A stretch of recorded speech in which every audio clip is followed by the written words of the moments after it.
हाय guys, welcome और welcome to my channel what यार। यहाँ पे मैं आपको पढ़ाने वाली हूँ पॉलिटिकल साइंस। ये हमारा न्यू सीरीज शुरू होगा, पॉलिटिकल साइंस।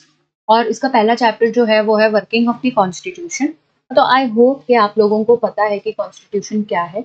इस लेक्चर को मैं कम से कम टाइम पे फिनिश करने की कोशिश करूंगी और आपको मैक्सिमम चीजें डिलीवर करने की कोशिश करूंगी सो दैट आपका जरा सा भी टाइम वेस्ट ना हो। अगर आप लोगों ने मेरे हिस्ट्री के लेक्चर्स नहीं देखे हैं तो I would request you guys to watch my history lecture, क्योंकि आपको समझ में आएगा कि मेरा पढ़ाने का तरीका कैसा है और आपको वो सूट करता है या नहीं। If not, if you are starting with political science then also it is fine. Just keep on watching this continuously so that आप, अब जैसे आप मेरे वीडियोस देख रहे हो तो आपको अगर मेरी स्टाइल ऑफ टीचिंग अच्छी लग रही है तो फिर मेक श्योर करें कि आप उस फ्लो को ब्रेक ना करें और आप लेक्चर्स आगे भी देखते रहे सो दैट इसमें मेरा भी फायदा हो और आपका भी फायदा। ओके, तो शुरू करते हैं।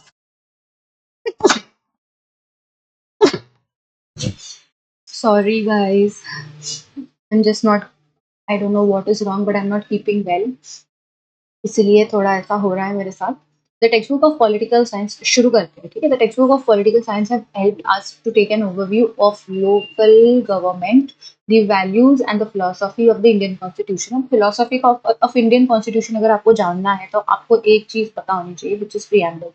तो जैसे प्रियम्बल में शुरू होता है वी द पीपल, ठीक है। उसमें कुछ सारे वर्ड्स हैं, डेमोक्रेटिक, सेक्युलर, सोशलिस्टिक, फिर और भी बहुत सारी शब्द यूज करे गए हैं। तो इससे हमें क्या पता चलता है कि हमारे इंडियन कॉन्स्टिट्यूशन की फिलोसॉफी क्या है। फिलोसॉफी का मतलब है कि हमारे इंडियन कॉन्स्टिट्यूशन की सोच क्या है। मैंने प्रियम्बल का एग्जांपल इसलिए लिखा बिकॉज आप समझ सकते हो कि ये एक कॉन्स्टिट्यूशन की समरी है। तो समरी से आपको ऑफ कोर्स क्या समझ में आएगा कि हमारी फिलोसफी क्या है। Also governing structures created by the constitution and India's place in international relations. तो कॉन्स्टिट्यूशन के बारे में पॉलिटिकल साइंस में बेसिकली इन्होंने क्या बताने की कोशिश करी कि जो पॉलिटिकल साइंस जो सब्जेक्ट है उसमें क्या क्या चीजें आता है। तो उसमें क्या क्या आता है, लोकल गवर्नमेंट्स आता है, हमारे वैल्यूज और फिलोसफी क्या है इंडियन कॉन्स्टिट्यूशन का वो आता है, हमारे इंडिया को हम गवर्न कैसे करते हैं, किस स्ट्रक्चर से गवर्न करते हैं। फिर उसके बाद हम देखते हैं कि इंडिया का पोजीशन क्या है इंटरनेशनल रिलेशनशिप में। तो ये सारी चीजें हम देखते हैं। The Indian constitution has declared its objective to establish secular, democratic, republic, ठीक है। तो सेक्युलर का मतलब क्या है, सर्वधर्म एक। डेमोक्रेटिक का मतलब क्या है, for the people, of the people and by the people. और रिपब्लिक का मतलब है कि हमारे जो भी गवर्नमेंट पोजीशन है, गवर्नमेंट पोजीशन में मोनार्की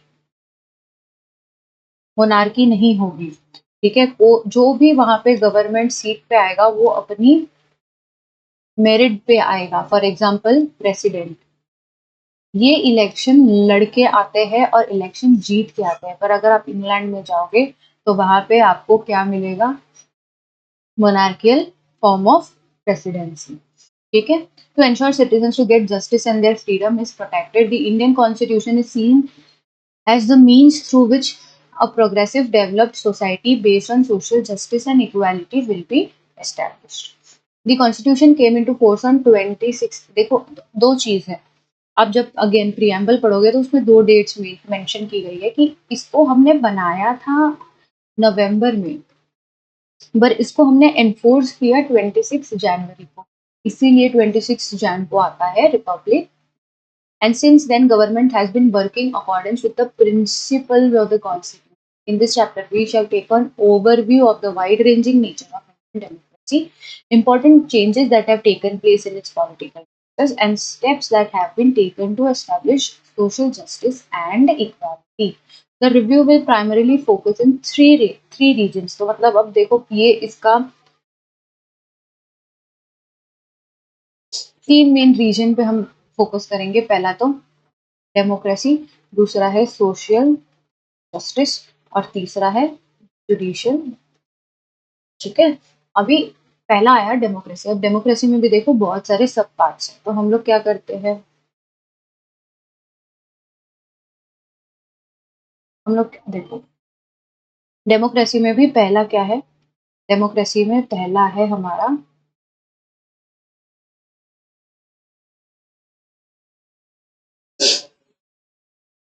एक minute.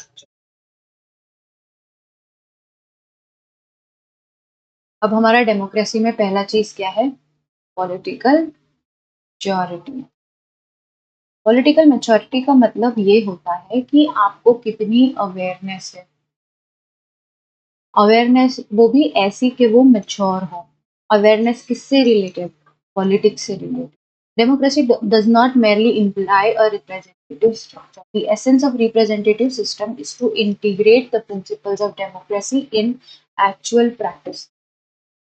Whatever that we are discussing in this topic has to be implemented in real life, वरना इस पे हम कितनी भी बातें कर ले, it is of no use.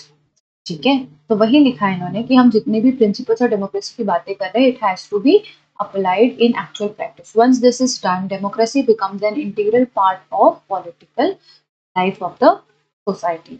के बाद देखते हैं, accordingly Indian people have direct representation in the parliament. अब direct representation का मतलब क्या होता है कि मतलब अगर आप लोकसभा देखोगे तो डायरेक्ट रिप्रेजेंटेशन है, अगर राज्यसभा देखोगे तो इनडायरेक्ट रिप्रेजेंटेशन है। व्हाई? बिकॉज थोड़ा अच्छे से मैं आपको लिख के बताऊंगी। ये चैप्टर थोड़ा सा अच्छा चैप्टर है और लंबा भी चैप्टर है, तो इसमें थोड़ा सा टाइम लगेगा। हाँ, तो इसमें एक शब्द यूज हुआ है, डायरेक्ट रिप्रेजेंटेशन। और पार्लियामेंट में क्या होता है? एक लोकसभा होता है और एक राज्यसभा होता है। इसमें डायरेक्ट होता है और इसमें होता है इनडायरेक्ट। अब डायरेक्ट रिप्रेजेंटेशन का मतलब क्या है? अभी हम लोगों ने 2024 में वोटिंग करी, हमने खुद ने वोट करा, फिर लोकसभा के लिए चुनाव आए उसमें, और हमें बीजेपी एज अ पार्टी जो है वो winning, BJP in collaboration with various parties हमें बहुमत में मिली और उन्होंने लोकसभा में सरकार बना ली। लेकिन इनडायरेक्ट रिप्रेजेंटेशन का मतलब क्या है? जो राज्यसभा में जो लोग बैठते हैं एक्चुअली वो स्टेट गवर्नमेंट से होता है, स्टेट गवर्नमेंट जो होती है उनके लोग होते हैं। तो जो अभी समझो कि महाराष्ट्र है, ठीक है, अब महाराष्ट्र के लिए राज्यसभा में सपोज 3 सीट्स है, फिर गुजरात के लिए सपोज करो 3 सीट है, ठीक है, दोनों में सेम सेम है।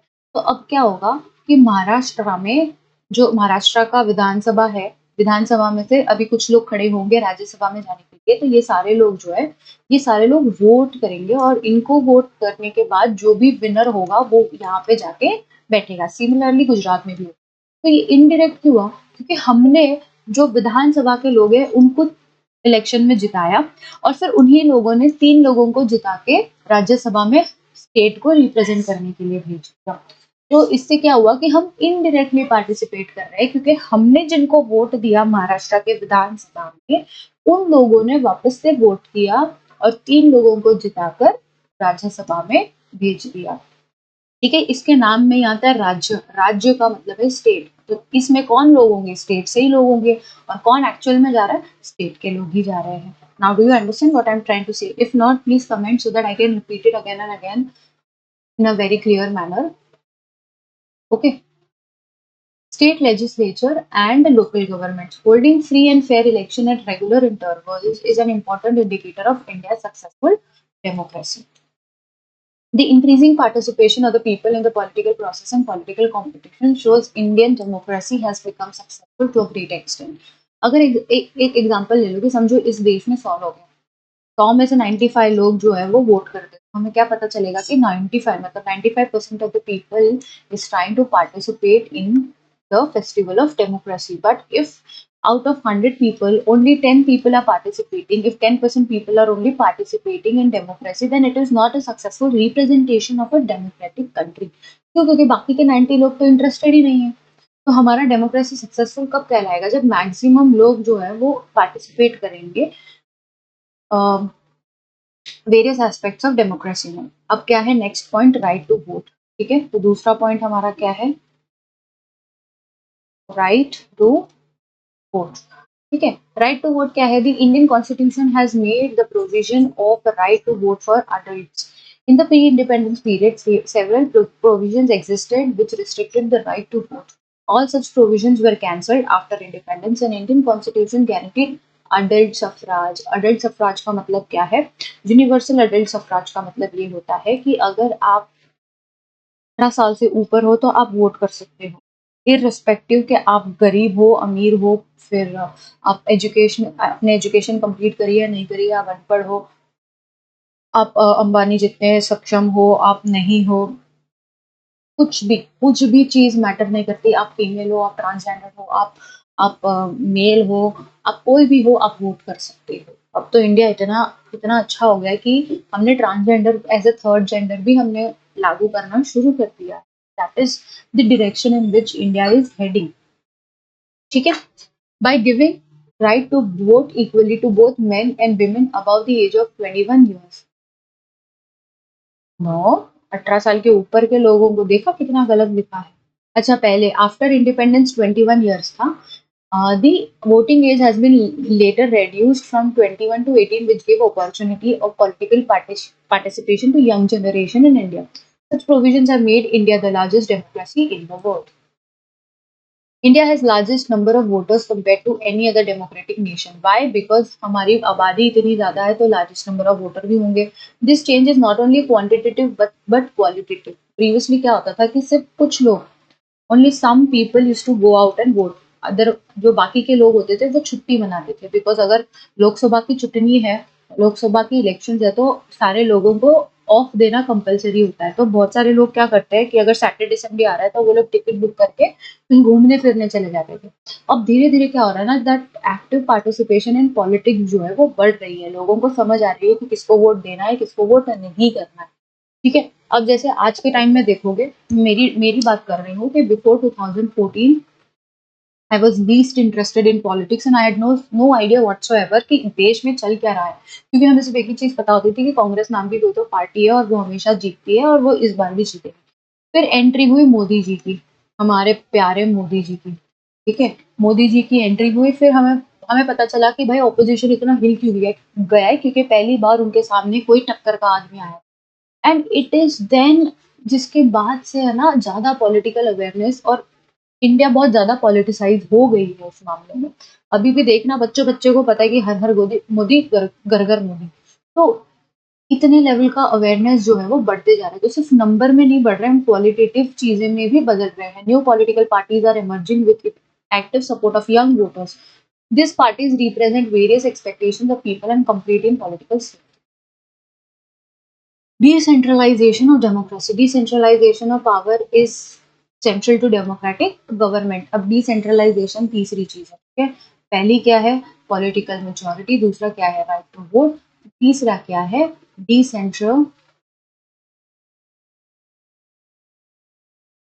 Decentralization of democracy. अब होता क्या है ना, जैसे इंडिया जो है वो अलग अलग क्षेत्रों में बटा हुआ है। फॉर एग्जाम्पल, ये जो नॉर्थ वाला रीजन है ये अलग तरीके से फंक्शन करता है।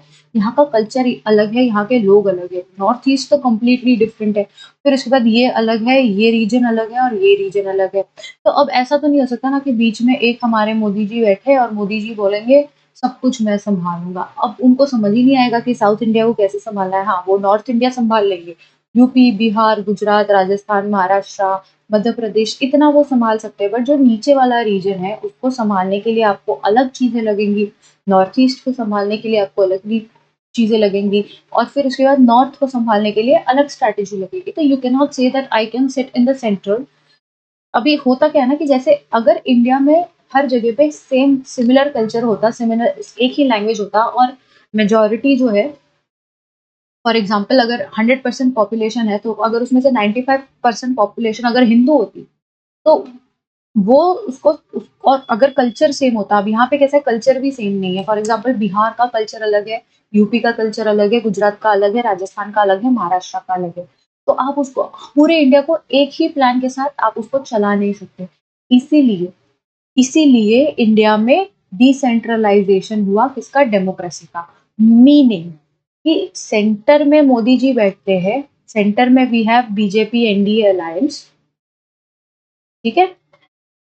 और फिर उसके बाद आप देखोगे कि स्टेट्स जो है उसमें अलग अलग पॉलिटिकल पार्टीज है और विधानसभा है। ठीक है? विधानसभा तो आपको पता ही है। ठीक है, state government, state legislative assembly, ठीक है।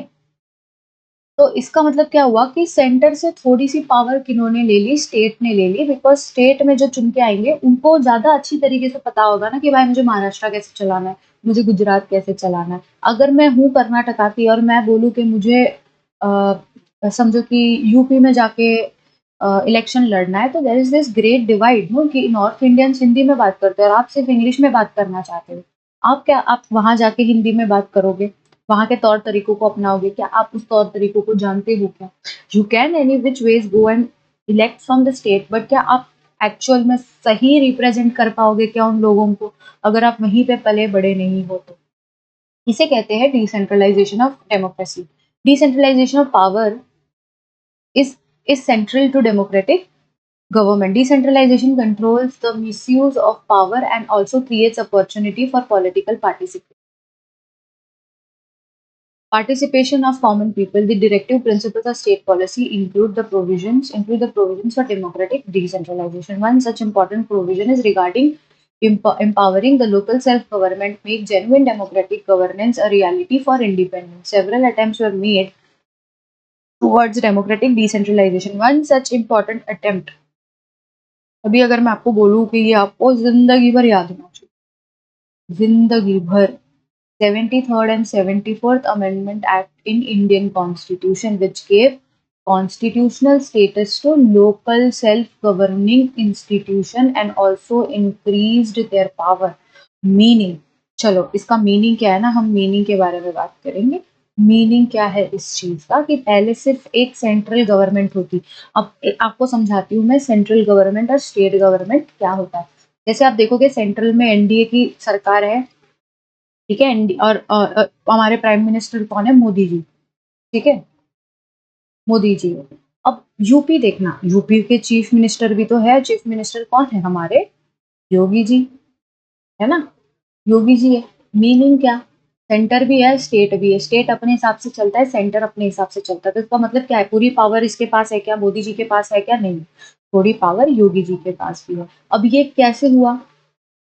ये कैसे हुआ कि थोड़ी सी पावर सेंटर जो है वो स्टेट को दे रहा है? By 73rd and 74th amendment act. अब ये इसमें जो है वो स्टेट के बारे में नहीं लिखा है। अब जब स्टेट भी देखोगे तो हमारे पास डिस्ट्रिक्ट है,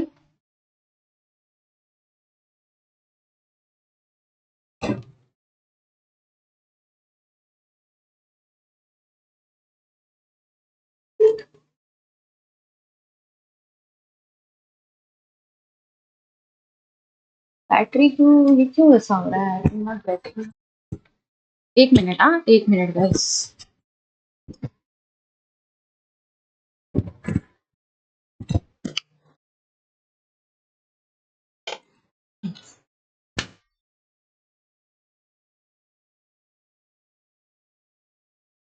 इसके 3 पार्ट बनेंगे मुझे लगता है इस वाले इसके, क्योंकि ये थोड़ा सा ना इम्पोर्टेंट सा चैप्टर है और समझने में भी थोड़ा डिफिकल्ट होता है, तो आई कैन नॉट जस्ट, मैं स्किप नहीं कर सकती चीजें। ओके, तो अब देखना स्टेट के अंदर भी ना अलग अलग डिस्ट्रिक्ट्स हैं, ठीक है। अब वो डिस्ट्रिक्ट, जैसे अगर मुंबई में आओगे तो बीएमसी आएगा, आप पालघर डिस्ट्रिक्ट में आओगे तो वीवीएमसी आएगा, म्युनिसिपल कॉर्पोरेशन। अगर आप किसी गांव में जाओगे तो आपको पंचायत मिलेगी, है ना। तो ये पावर, एक्चुअल ये जो पावर है ना, वो हमको मिली है 73rd and 74th amendment act से, ठीक है। ओके, चलो आगे बढ़ते हैं। अब आया राइट टू इंफॉर्मेशन। अब राइट टू इंफॉर्मेशन जो है मोटा मोटी ये है कि हमें सिटीजन को मौका देना चाहिए हमारे गवर्नमेंट के बारे में पता करने का। Citizen empowerment is essential condition for democracy. It is necessary to create opportunities for citizens' participation and interaction with government. Increased communication between citizens and government helps in strengthening democracy, in building a relationship of trust between them. Citizens have a right to know about functioning of the government. The government of India give right to information to the citizen of India to ensure transparency. अब जैसे अगर आप इसकी बात करोगे ना, कभी भी आप इसकी बात करोगे, राइट टू इंफॉर्मेशन, ये आंसर भी लिखोगे आरटीआई के बारे में, तो पहले ये आना चाहिए कि 2005 में। ठीक है, ये 2005 में आया। क्यों? क्योंकि गवर्नमेंट ऑफ इंडिया के ऊपर हमें दो चीजें अप्लाई करनी थी, एक तो ट्रांसपेरेंसी और दूसरा अकाउंटेबिलिटी। अगर मैं चाहूँ तो मैं हिस्ट्री की जो टेक्स्ट बुक है उसमें से कोई भी टेक्स्ट उठा सकती हूँ, उस पे मैं आरटीआई फाइल कर सकती हूँ ये पूछ के कि ये चीज हुई थी, इसका सबूत क्या है। और जो आरटीआई का विंग है, ये उनकी जिम्मेदारी है मुझे रिप्लाई देना, और ये हमारा हक है।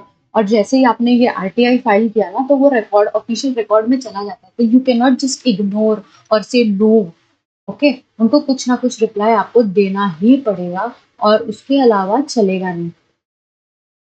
ठीक है, अब देखते हैं आगे, accountability and transparency which are hallmarks of good governance.